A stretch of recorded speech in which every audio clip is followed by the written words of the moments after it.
ডিমের মধ্যে আলুর পুর ভরে তেলে ভাজার দোকানগুলোতে যেটা বানিয়ে দেয় সেটা হচ্ছে ডিমের চপ।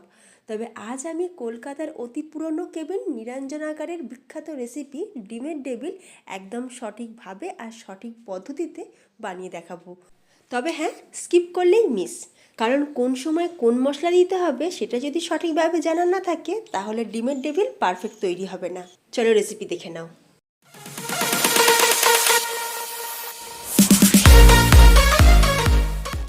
ডিমের ডেভিল বানানোর জন্য একটু বড় সাইজের ডিম হলে বেশি ভালো হয়, আর যদি হাঁসের ডিম হয় তাহলে খুব ভালো হবে। এবার আমরা ডিমটাকে সিদ্ধ করে নিয়েছি। যদি হাঁসের ডিম হয় তাহলে 15 মিনিট লাগবে সিদ্ধ হতে, আর যদি পোলট্রির ডিম হয় তাহলে 10 মিনিটেই খুব ভালোভাবে সিদ্ধ হয়ে যাবে। ডিমটা সিদ্ধ হয়ে ঠান্ডা হয়ে যাওয়ার পর যখন পুরোপুরি ঠান্ডা হয়ে যাবে তখন আমরা ডিমটাকে মাঝখান থেকে অর্ধেক করে কেটে নেব। এবার একটা দারুণ মজার কাজ করব। এখানে আমি নিয়ে নিয়েছি কিমা, 400 গ্রাম পরিমাণে মাটন কিমা নিয়েছি। এবার আমরা কিমাটাকে হাত দিয়ে ভালো করে চটকে চটকে মেখে নেব, অল্প সামান্য জল দিয়ে। যেহেতু মেশিনে কাটা কিমা, দেখবে যখনই আমরা কড়াইতে দিয়ে রান্না করব কিমাটা দেখবে একটু দলা দলা বেঁধে যায়। যদি আমরা হাত দিয়ে একটুখানি চটকে ভালো করে মেখে নিই তাহলে এটা খুব মসৃণভাবে তৈরি হবে। আর চেষ্টা করবে চর্বি ছাড়া মাটন কিমাটা ব্যবহার করার। কিমাটা ভালো করে চটকে মেখে রেখে দেওয়ার পর এখানে আমি কিছুটা পরিমাণে পেঁয়াজ চপ করে নিয়েছি আদা কুচি, রসুন কুচি, কাঁচা লঙ্কা কুচি। এবার একটা মশলা রেডি করব।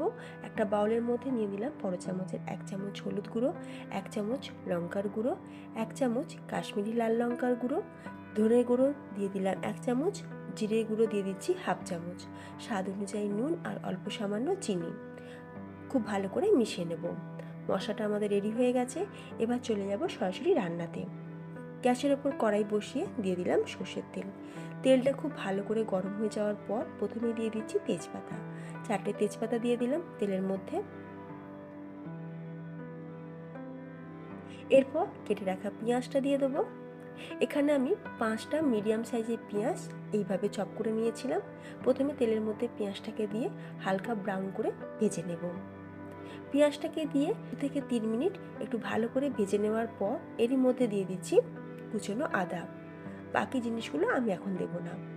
আদাটাকে দিয়ে 30 সেকেন্ড একটু ভাজা ভাজা করে নিলাম। আদা খুব বেশি ভাজা হয়ে গেলে আবার তিতো হয়ে যাবে। আদা আর পেঁয়াজটাকে একটু সটে করে নেওয়ার পর এরই মধ্যে দিয়ে দিলাম মাটন কিমা। মাটন কিমাটাকে দিয়েও এবার আমরা গ্যাসের ফ্লেমটাকে হাইতে করে দিয়ে খুব ভালো করে একটু ভাজা ভাজা করে নেব। এতে করে মাটনের কোনো কাঁচা গন্ধও থাকবে না, আর রান্নাটা ভীষণই টেস্টফুলি তৈরি হবে। গ্যাসের ফ্লেমটা যখনই হাইতে করে দিয়ে মাটনটাকে এইভাবে কষানো হবে, দেখবে মাটন থেকে জল ছেড়ে দেবে। মাটনের জলটা যখন অনেকটা শুকিয়ে যাবে তখন এর মধ্যে অ্যাড করে দিলাম যে মশলাটা আমরা রেডি করে রেখেছিলাম, সেই মেশানো মশলা। সব মশলাগুলো একসাথে মিশিয়ে রেখে দিলে সুবিধা হয়, আমাদের আর বারবার করে দিতে হবে না। খুব ভালো করে এবার মশলাটাকেও আমরা কষিয়ে নেব। মশলা যখন পুরোপুরি কষানো হয়ে যাবে, যখন মাটনের গায়ে তো আর জল নেই আর মাটনটা থেকে তেল ছেড়ে দেবে, তখন আমি এখানে অ্যাড করে দিলাম চপ করে নেওয়া রসুন আর কাঁচা লঙ্কা। কিমাতে যদি একটুখানি রসুনের ফ্লেভারটা বেশি থাকে তাহলে বেশ ভালোই খেতে লাগে, তো সেই জন্য রসুনটা আমি লাস্টে ব্যবহার করলাম। আরও একবার ভালো করে মিশিয়ে নেওয়ার পর এর মধ্যে দিয়ে দেবো ভাজা মশলা। এই ভাজা মশলা আমি বাড়িতেই বানিয়েছি। ভাজা মশলার মধ্যে এখানে রেখেছি ধনে, জিরে, একটু গোলমরিচ, একটু শুকনো লঙ্কা, গোটা শুকনো লঙ্কা, একটু মৌরি শুকনো খোলাতে ভেজে তারপর সেটাকে গুঁড়িয়ে রেখেছি। এরই সাথে দিয়ে দিলাম গরম মশলা গুঁড়ো আর দিয়ে দিচ্ছি আমচুর পাউডার। আমচুর পাউডারটা থাকলে অবশ্যই দেবে, আর যদি না থাকে তাহলে একটু পাতিলেবুর রসও দিতে পারো। এবার সব কিছু দিয়ে খুব ভালো করে মিক্স করে নিয়েছি। তোমরা চাইলে এর মধ্যে একটুখানি টমেটো কেচাপ দিতে পারো, তাহলে একটা টক ঝাল মিষ্টি টেস্ট আসবে। কিমাটা আমাদের রেডি হয়ে গেছে। আমি তেজপাতাগুলোকে তুলে ফেলে দেবো। এবার আমরা কিমাটাকে একটা বাউলের মধ্যে ঢেলে যখন হালকা একটু ঠান্ডা হয়ে যাবে, এর মধ্যে বাইন্ডিং আনার জন্য আমি দিয়ে দিচ্ছি ব্রেড ক্রাম্ব। অল্প সামান্য পরিমাণে ব্রেড ক্রাম্ব দিয়েছি। ব্রেড ক্রাম্বের দেখো নির্দিষ্ট কোনো পরিমাণ নেই। হাত দিয়ে মাখার পর যদি দেখো যে এটা এখনও বেশ নরম লাগছে বা একটু জলজলে লাগছে, তাহলে আরও একটু ব্রেড ক্রাম্ব মেশাতে হবে। আর যদি দেখো যে না, একদম পুরো কিমার মিশ্রণটা পুরো ড্রাই হয়ে গেছে, সেক্ষেত্রে তোমরা একটা ডিম ভেঙে অল্প অল্প করে দিয়ে একটা নরম টাইপের একটা ডো বানিয়ে নেবে। আর এইভাবে হাতের মধ্যে মুঠো করে দেখবে যেটা পুরোপুরি হাতের মধ্যে এরকম মুঠো হচ্ছে কি। আর এই যে দেখো ফ্রেন্ডস, আমাদের কিন্তু কিমাটা রেডি হয়ে গেছে, বাইন্ডিংটা খুব ভালোভাবেই হয়েছে। এরপর বাকি সব কিছু সরিয়ে দিয়েছি, শুধু এবার এখানে 3টে জিনিস রেখেছি, 3টে বাটি রেখেছি। তার মধ্যে একটাতে রয়েছে ব্রেড ক্রাম্ব, একটাতে রয়েছে ময়দা, আর রেখেছি 2টো ডিম। এবার ডিম, ময়দা আর ব্রেড ক্রাম্বের মধ্যে আমি অল্প সামান্য নুন আর অল্প সামান্য একটু গোলমরিচ দিয়ে ভালো করে মিশিয়ে রাখবো।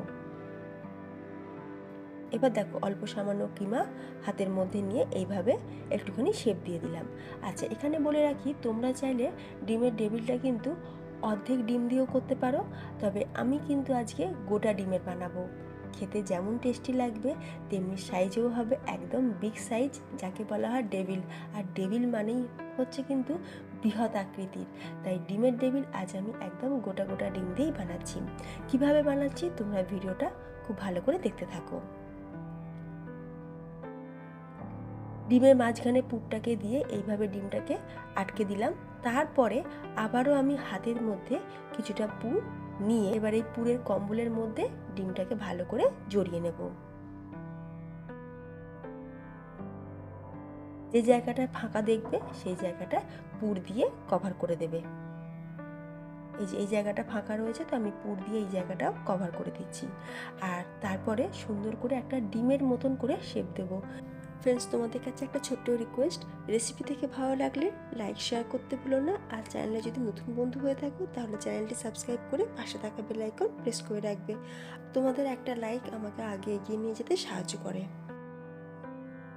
তো এই যে দেখো ফ্রেন্ডস, একটা কিন্তু আমাদের রেডি হয়ে গেছে। একই রকমভাবে আমি 5টা ডিম বানিয়ে নেব। বানানো যতটা সহজ, খেতে কিন্তু ভীষণই মজার, ভীষণই টেস্টি। যে টাকা তোমরা বাইরে খরচ করে 1 পিস ডিমের টেবিল কিনে খাবে, সেই টাকাতেই বাড়ি পুরো পরিবারের জন্য তোমরা এইরকম এগ টেবিল বানিয়ে নিতে পারো। খুব কম সময় লাগে আর বানানো তোমরা দেখতেই পেলে কতটা সহজ। এই পর্যন্ত ডিমের টেবিলগুলো আমাদের রেডি হয়ে গেছে। এরপর ডিমের টেবিলটাকে আমরা প্রথমে শুকনো ময়দার মধ্যে একবার ভালো করে কোট করে নেব। ময়দার মধ্যে ভালো করে কোটিংটা করে নেওয়ার পর এটাকে আমরা দিয়ে দিচ্ছি ডিমের ব্যাটারে। ডিমটা ফেটিয়ে যদি 15 মিনিট রেখে দেওয়া যায় তাহলে দেখবে ডিমটা পাতলাও হয়ে যাবে আর পরিমাণেও কম লাগবে। তো ডিমের মধ্যে ভালো করে কোট করে নেওয়ার পর এটাকে আবার আমি দিয়ে দেবো ব্রেড ক্রাম্বে। ফ্রেন্ডস, মনে রাখবে এই রকম টাইপের রান্নার ক্ষেত্রে একটা হাত কিন্তু শুকনো রাখতে হবে আর অন্য হাতে ডিমের ডিমের টেবিলটাকে ভালো করে মাখিয়ে নিতে হবে। তাহলে আমাদের কাজটা অনেকটা তাড়াতাড়িও হবে, সহজও হবে। খুব ভালো করে ব্রেড ক্রাম্বটা চারিদিকে মাখিয়ে নিয়েছি। আমরা এটাকে ডাবল কোটিং করব, সেই জন্য আরও একবার আমি এটাকে ডিমের ব্যাটারে ভালো করে কোট করে নিয়ে আবারও এটাকে ব্রেড ক্রাম্বে ভালো করে কোট করে নেব। এইভাবে ডবল কোটিং করলে যেমন মুচমুচে হবে তেমনি কিন্তু খেতে অতি সুস্বাদু লাগবে। তো একই রকমভাবে আমি সব কটা রেডি করে নেব। আর এই যে দেখো ফ্রেন্ডস, একই রকমভাবে আমি 5টা ডিমের টেবিল কিন্তু বানিয়ে নিয়েছি। এই রকমভাবে বানিয়ে তোমরা ফ্রিজেতে 2 থেকে 3 দিন পর্যন্ত রেখে দিতে পারো। যখন ইচ্ছা হবে ফ্রিজ থেকে সরাসরি বার করে তেলে ভেজে নিতে পারো। তো এবার দেখো আমরা এবার ডিমের টেবিলগুলোকে ফ্রাই করে নেব। বেশ অনেকটা পরিমাণে তেল আমি গরম করে নিয়েছি। তারপরে আমরা ডিমের টেবিলগুলোকে 180 ডিগ্রি টেম্পারেচারে ভালো করে লাল লাল করে বেজে নেব। গ্যাসের ফ্লেম কিন্তু খুব বেশি লোতেও রাখবে না, একদম হাইতেও করে রাখবে না, মিডিলে রাখতে হবে গ্যাসের ফ্লেমটা। তাহলে ডিমের টেবিলটা আমাদের ভেতর পর্যন্ত কুক হবে। অলরেডি স্টাফিংটা কিন্তু আমাদের কুক আছেই, কিন্তু ডিমের টেবিলটাকেও একটু ভালো করে কুক করে নিতে হবে। যেহেতু এর সাইজটা অনেকটাই বড়, তাই এটা কুক হতে একটু টাইম লাগবে। তো গ্যাসের ফ্লেমটাকে মিডিয়াম টু হাইতে রেখে আমরা ডিমের টেবিলগুলোকে ভেজে নিচ্ছি। আর এই যে দেখো ফ্রেন্ডস, কত সুন্দর কালার এসে গেছে।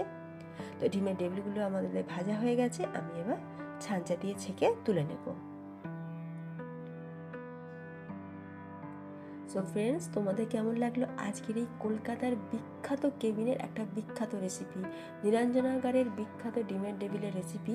তোমাদের কেমন লাগলো অবশ্যই আমাকে কমেন্টে জানিও। রেসিপি ভালো লাগলে তোমরাও বাড়িতে এইভাবে বানিয়ে দেখো, আর বাড়িতে বানালে আমাকে কমেন্টে জানাবে তোমাদের কেমন লাগলো।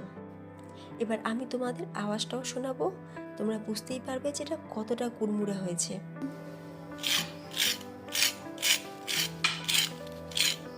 এবার আমি তোমাদের এটাকে মাঝখান থেকে কেটেও দেখাচ্ছি। ভেতরটা দেখে তোমরা বুঝতেই পারবে একদম পুরো পুরে ঠাসা গোটা ডিম দিয়ে বানানো ডিমের টেবিল। একটু স্যালাড আর কাসুন্দি দিয়ে সার্ভ করো, পরিবারের সকলের মুখে লেগে থাকবে।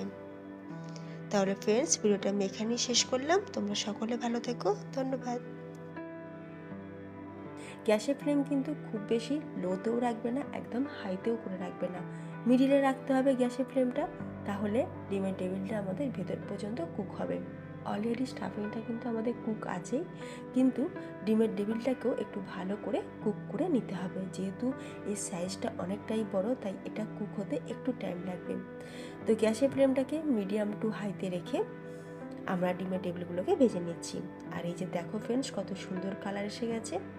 তো ডিমের টেবিলগুলো আমাদের ভাজা হয়ে গেছে। আমি এবার ছাঁচা দিয়ে ছেঁকে তুলে নেব। সো ফ্রেন্ডস, তোমাদের কেমন লাগলো আজকের এই কলকাতার বিখ্যাত কেবিনের একটা বিখ্যাত রেসিপি, নিরঞ্জনাগারের বিখ্যাত ডিমের টেবিলের রেসিপি? তোমাদের কেমন লাগলো অবশ্যই আমাকে কমেন্টে জানিও। রেসিপি ভালো লাগলে তোমরাও বাড়িতে এইভাবে বানিয়ে দেখো, আর বাড়িতে বানালে আমাকে কমেন্টে জানাবে তোমাদের কেমন লাগলো। এবার আমি তোমাদের আওয়াজটাও শোনাবো, তোমরা বুঝতেই পারবে যে এটা কতটা কুড়মুড়ে হয়েছে।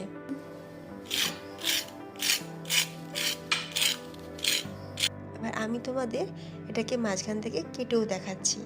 ভেতরটা দেখে তোমরা বুঝতেই পারবে একদম পুরো পুরে ঠাসা গোটা ডিম দিয়ে বানানো ডিমের টেবিল। একটু স্যালাড আর কাসুন্দি দিয়ে সার্ভ করো, পরিবারের সকলের মুখে লেগে থাকবে। তাহলে ফ্রেন্ডস, ভিডিওটা আমি এখানেই শেষ করলাম। তোমরা সকলে ভালো থেকো, ধন্যবাদ।